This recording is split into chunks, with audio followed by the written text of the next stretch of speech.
Morning.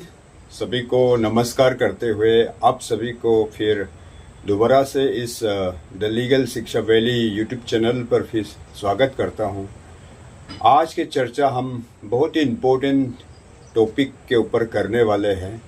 तो fake FIR यानी कि फॉल्स एफआईआर, इस प्रकार का अगर आपके अगेंस्ट में किसी व्यक्ति ने अगर एफआईआर लॉन्च करते हैं पुलिस स्टेशन में, तो उस वक्त आपको क्या क्या स्टेप या किस तरह से लीगली आप अपने आप को बचा सकते हैं, इनके बारे में हम आज चर्चा करेंगे।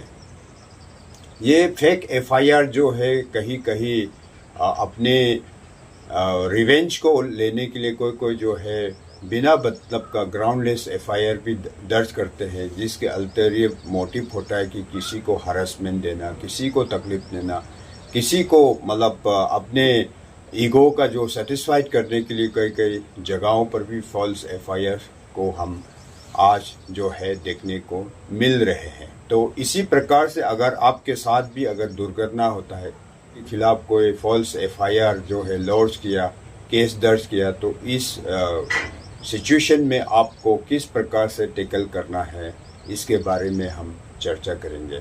बिना देरी करते हुए हम चलते हैं। मैं आपका साथी एडवोकेट होले वंशा। तो साथियों, चलते हैं असली मुद्दे पर। अगर आपके खिलाफ एफआईआर जो है फॉल्स एफआईआर दर्ज करते हैं, तो पहला काम है कि आप एविडेंस कलेक्ट कीजिए। एविडेंस सीसीटीवी कैमरा के फुटेज हो, जीपीएस रिकॉर्ड हो, या कॉल रिकॉर्ड हो, या विटनेसेस का। अगला आता है फिर अप्लाई द एंटीसिपेटरी बेल या रेगुलर बेल। अगर आपके खिलाफ इस प्रकार का जो केस जो है दर्ज हो गया, तो आप देरी ना कीजिए। आप जो है एंटीसिपेटरी बेल या रेगुलर बेल के लिए आपको तुरंत कोर्ट का दरवाज़ा खटखटाना चाहिए। Cooperate with investigation agency. Cooperate करना है इन्वेस्टिगेशन के साथ, और जितने दस्तावेज है वो इन्वेस्टिगेशन ऑफिसर को आप तुरंत मुहैया कराने का कोशिश करना है। रिप्रेजेंटेशन जो है सुपरिटेंडेंट ऑफ पुलिस को तुरंत सबमिट करना है कि इस मेरे खिलाफ जो भी केस दर्ज हुआ है, इनका फेयरली जो है इन्वेस्टिगेशन किया जाए।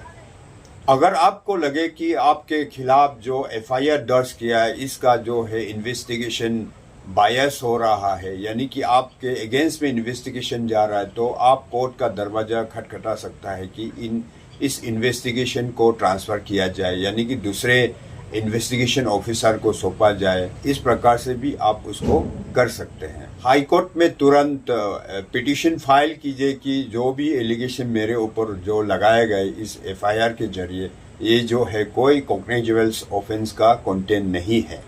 तुरंत आप कोर्ट पहुंचना है कि आपका जो अरेस्ट हुआ है ये इलीगल अरेस्ट हुआ है, और लीगली ये अप्रोप्रिएट नहीं है कि मुझे अरेस्ट करना, क्योंकि ये मेरे खिलाफ जो है फॉल्स एफआईआर दर्ज किया है। इन्वेस्टिगेशन एजेंसी को आप रिक्वेस्ट करना है कि आपके पास जो भी एविडेंस है, जो भी एविडेंस मटेरियल्स है, उनको सबमिट करने का अथॉरिटी या ऑथराइज दिया जाए। अगर आपके खिलाफ अगर पुलिस ने चार्जशीट फाइल कर दिए है, तो आप जो है इसमें ट्रायल के वक्त जो है आप ट्रायल कोर्ट में लगा सकता है कि मेरे ऊपर जो भी चार्ज लगाए गए ये गलत चार्ज है। इसी प्रकार से ट्रायल के वक्त भी आप इसको डिस्चार्ज के लिए एप्लीकेशन लगा सकते हैं। अगर आपके खिलाफ जो है ट्रायल शुरू हो गए हैं, तो आप जो है क्रॉस एग्जामिनेशन में इफेक्टिवली जो आपके प्रोसिक्यूशन विटनेस को आप क्रॉस एग्जामिन करना है।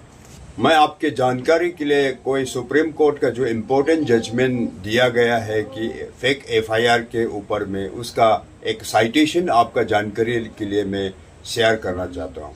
State of Haryana versus bhajan Lal, citation 1992 SUPP सब क्लोज 1 SCC 355 AIR 1992 SC 604।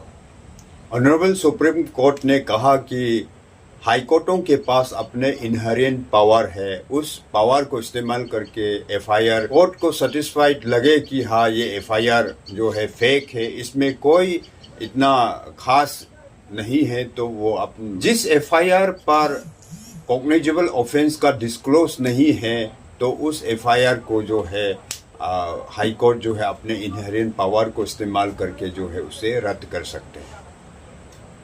और अगला पॉइंट्स आता है कि जिस एफआईआर पर ये इंटेंशन से एफआईआर दर्ज किया हो, जिसमें कि किसी को हरास करने का इंटेंशन से अगर कोई भी केस दर्ज करता है तो इस प्रकार का केस पाया जाता है तो उसे हाई कोर्ट जो है अपना इनहेरेंट पावर को इस्तेमाल करके उसे रद्द कर सकते हैं। तो साथियों, ये पॉइंट्स जो है बहुत इम्पोर्टेंट पॉइंट है। मुझे उम्मीद है कि इस वीडियो से आपको कुछ न कुछ जानकारी मिला होगा। प्लीज़ सब्सक्राइब कीजिए, लाइक कीजिए और मिलते हैं नेक्स्ट वीडियो पर। Thank you.